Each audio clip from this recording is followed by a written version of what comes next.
High বন্ধুরা, কেমন আছো সবাই? আজ আমি বানাতে যাচ্ছি ভেজিটেবল ফ্রাইড রাইস। বন্ধুরা, আমরা এখানে দেশি ঘি নিয়ে নিয়েছি, এরপর ভাজা বাদাম, তারপর নিলাম আমরা মটরশুঁটি, কাজু বাদামগুলোকে ভেজে নিয়েছি আগে, এটাও ভেজে নিয়েছি।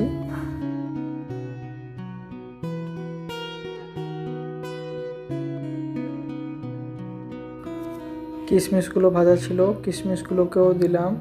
কিশমিশ দেওয়ার পরে আমরা এটাকে নাড়াচাড়া করব।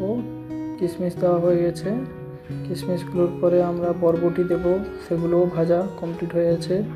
ভাজার পর আমরা গাজর ভাজা আছে, গাজরগুলোকে ফ্রাই করা ছিল, সেগুলোকে দিলাম।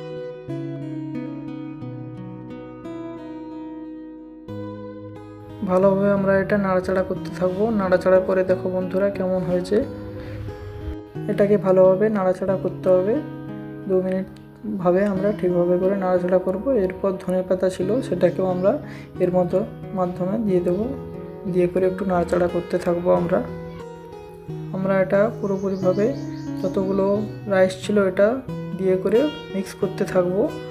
আঁচ কিন্তু থাকবে অল্প আঁচে, আমরা এটা মিক্স করতে থাকবো। আমরা এটাকে ভালোভাবে নাড়াচাড়া করতে হবে, 2 মিনিট ভাবে আমরা ঠিকভাবে করে নাড়াচাড়া করব।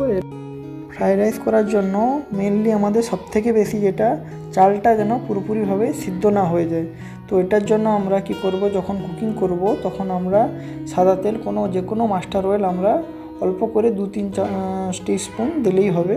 তো ওটা ওভারকুক হবে না, ঠিক আছে? তো এইভাবে করতে রাইসটা খুব ভালো বেটার হবে। এটা পুরো রাইসটা দিয়ে নিয়েছি আমরা। পুরো রাইসটাকে দিয়ে আমরা পুরোপুরিভাবে মিক্স করতে হবে, উপর নিচে পুরোটা মিক্স করতে হবে। ঘিটা সামান্য পরিমাণ ছিল তো আমাদের, তাই জন্য যে যতটা আজ ফ্রাইড রাইস হয়েছে, ফ্রাইড রাইসের সঙ্গে পনিরের কম্বিনেশান তো জমে যাবে একদম।